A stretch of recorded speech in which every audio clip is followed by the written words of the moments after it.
Many thanks to the organizers for the opportunity to participate in this panel, and of course to my fellow co-panelists. I very much look forward to hearing your papers.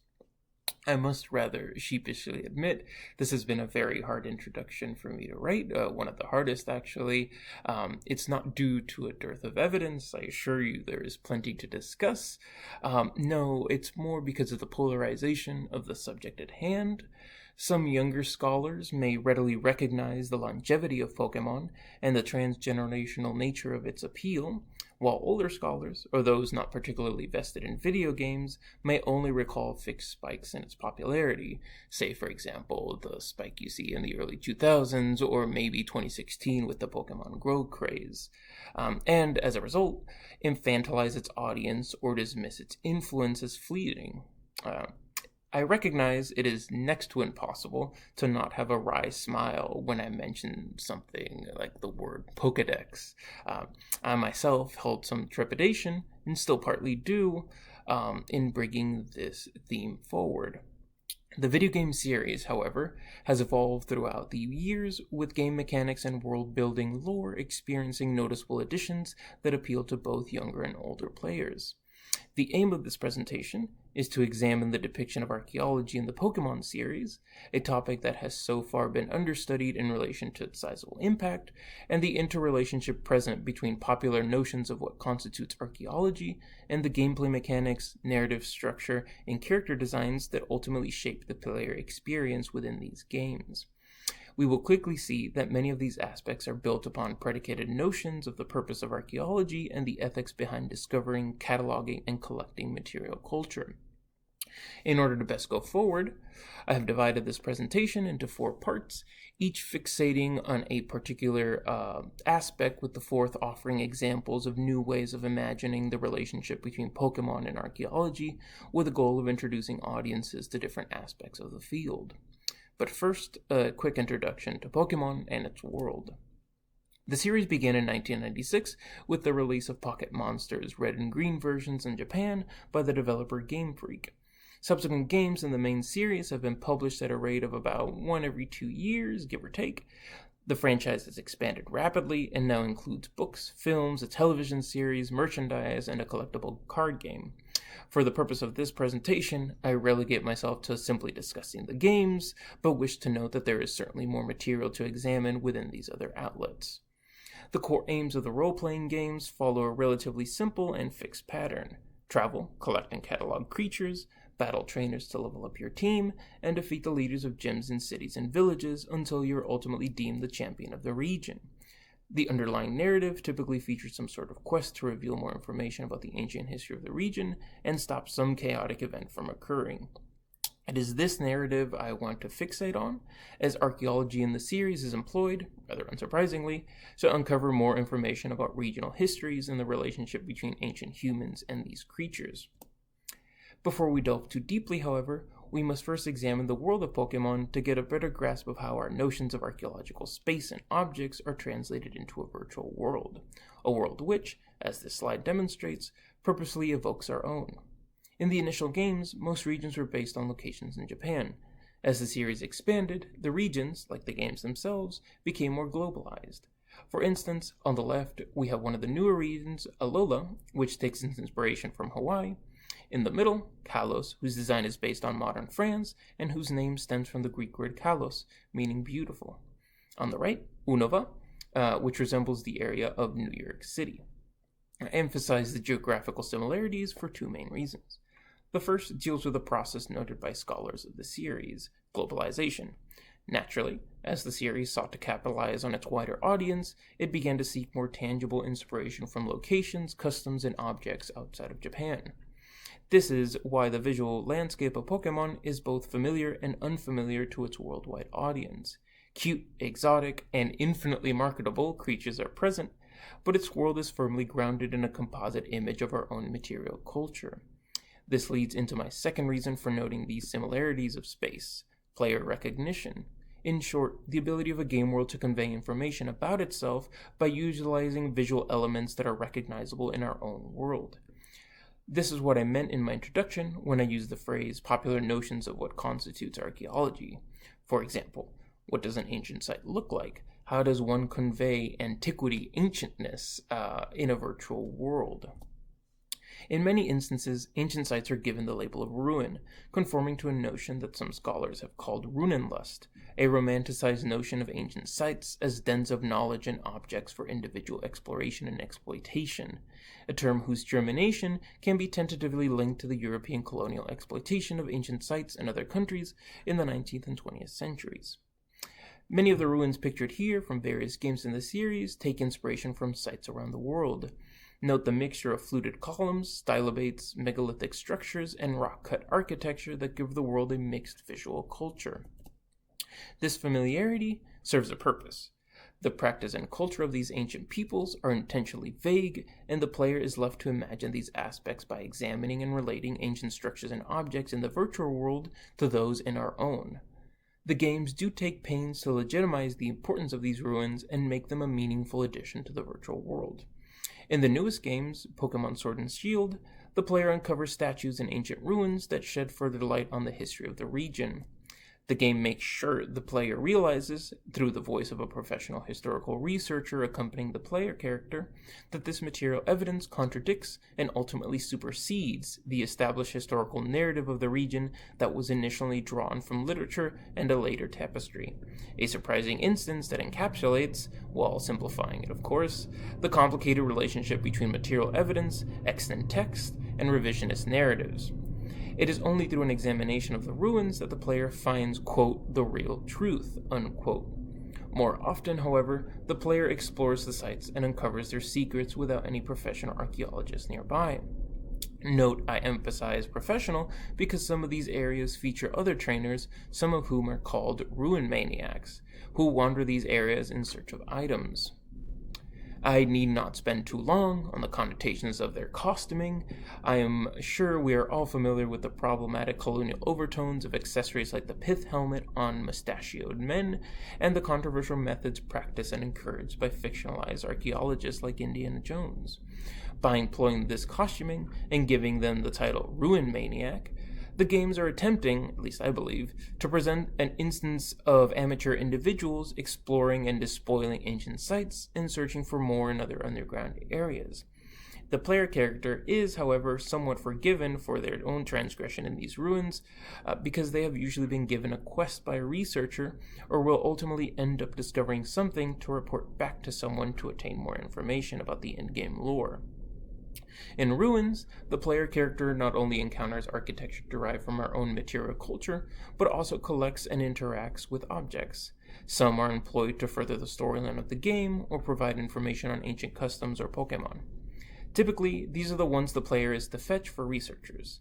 Others, however, are simply used as a means for the player to acquire money by selling these items to collectors, a notable gameplay choice given that there is space in the virtual world for professional archaeology. Throughout the player's journey, they stumble upon objects that can be sold for money to purchase necessary items like healing potions for battles.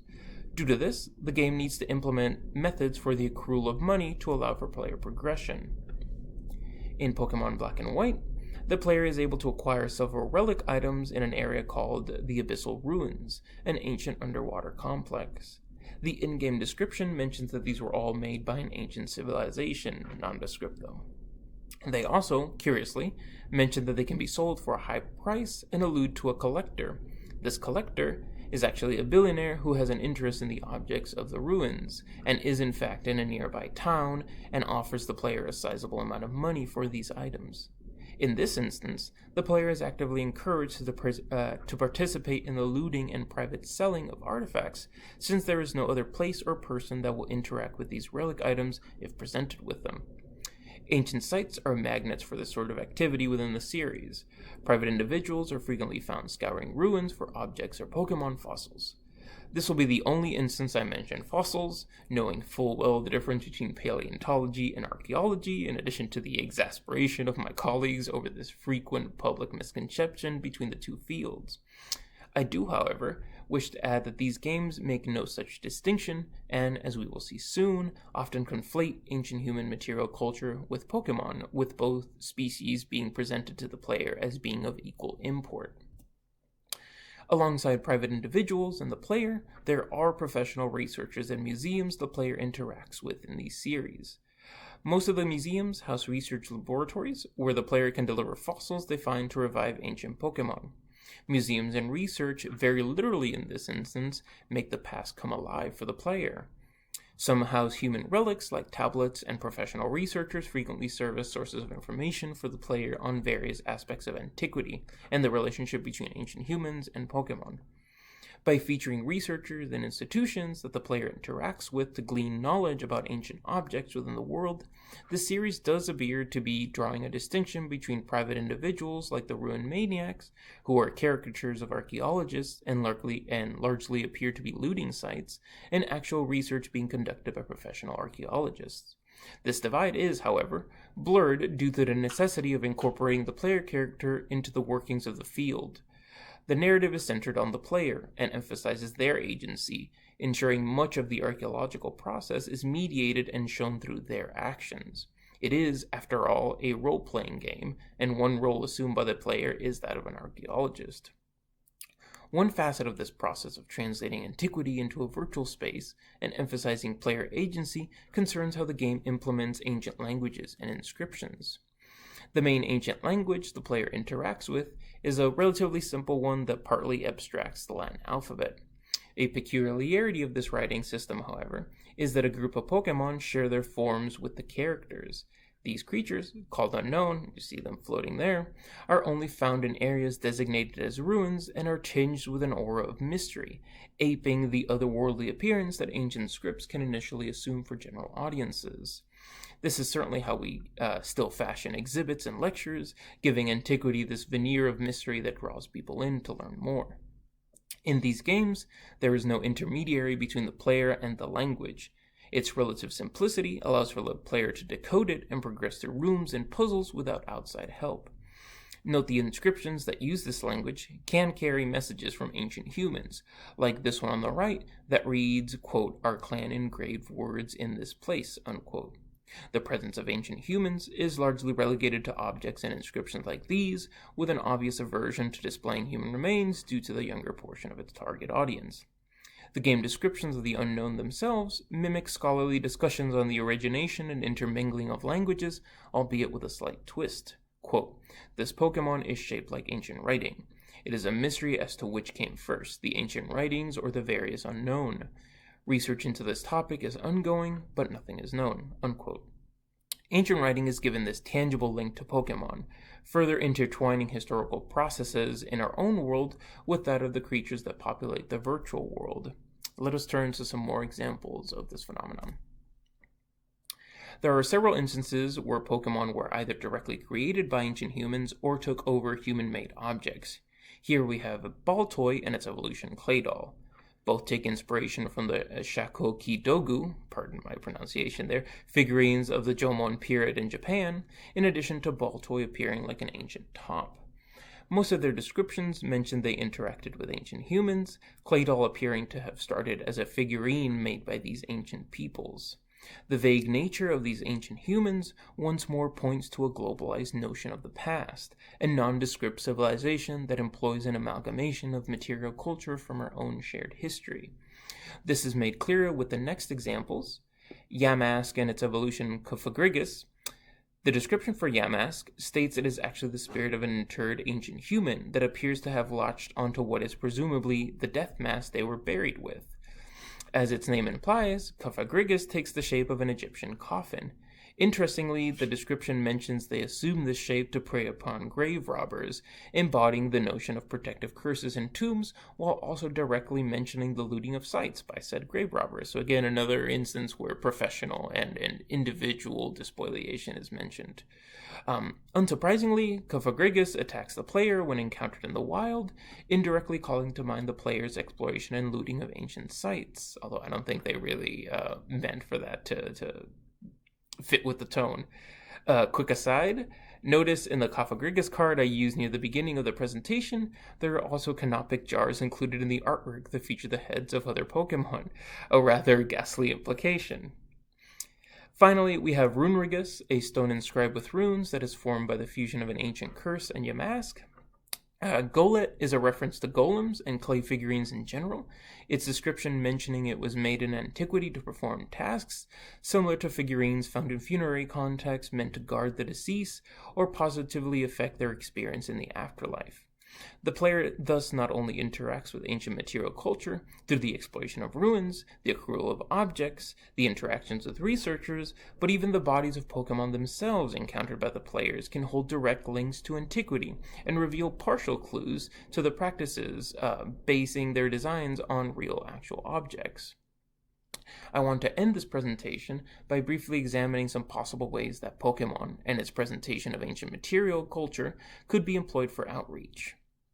Back in 2016, several scholars noted how the virtual reality game Pokémon Go incorporated real archaeological sites into its game mechanics, these sites serving as hubs where the player could refill on items and encounter specific Pokemon, thus driving engagement in these sites. Leiden University even had a page dedicated to presenting information on these sites and encouraging interested participants to go out and explore more. This year, the Pokemon Company has partnered with several museums in Japan to create a traveling exhibit, the Pokemon Fossil Museum, that aims to educate audiences on the inspiration for the design of several Pokemon. Given what we know now about the incorporation of ancient objects into Pokemon design, it is not too far-fetched to imagine a similar, smaller exhibit for this material for general audiences. Unlike other AAA games like the Assassin's Creed series or the Total War series, Pokemon's pixelated style and relatively simple RPG interface has allowed for the creation of several fan-made projects spearheaded by smaller, passionate development teams. I present here an audacious project being tackled by a small team of history students and fans of antiquity out of Spain titled Pokémon Africanus. They aim to create a Pokemon game that takes place during the Second Punic War and have done some stellar work recreating some noteworthy ancient buildings. They recently released their current map for Rome, actually. As I have attempted to show throughout this presentation, these efforts are simply an extension of an ongoing process within the core Pokemon games, as they create a composite image of antiquity. They have even continued a trend in Pokemon design that seeks inspiration from ancient objects. In summation, the Pokemon series, largely passed over by scholars aside from the virtual reality component of Pokemon Go, should be considered more closely by those interested in archaeogaming. It exemplifies established tropes noted by scholars of other games like the explorative nature of ruins, in addition to presenting new opportunities to explore aspects like the gamification of epigraphy, the relationship between players and professional archaeologists, the composite construction of an ancient visual culture directly tied to the globalization of the series, and the incorporation of ancient objects into the design of Pokemon themselves to intertwine their histories with our own. There is potential going forward to incorporate this series into museum exhibits and smaller games targeted at younger audiences that inform them about the field, a natural evolution to the presentation of archaeology and antiquity already featured in the series. The world of Pokemon may be filled with fantastical creatures, but its material culture is firmly rooted in reality. This choice shapes and sculpts its past around the player, allowing them to formulate associative links between their concept of the past and that of the virtual world. It is this interaction that makes the series not only a suitable subject for scholars as we continue to examine the ways that games craft virtual spaces and interact with the past, but it also allows for the potential of future outreach projects that follow its formula and unique visual style to introduce audiences to the field. Whether we deem it worthy of our scholarly time or not, Pokemon continues to be one of the most popular and established gaming series on the market today. It is in our interest to take it seriously as a shaper of popular perceptions of the field, and hopefully, a viable means of outreach to heighten accessibility and interest in our work for the future. Many thanks to the team behind Pokemon Africanus for sharing their assets with me and being so open about their project, in addition to thanking you all for your time and attention throughout this presentation.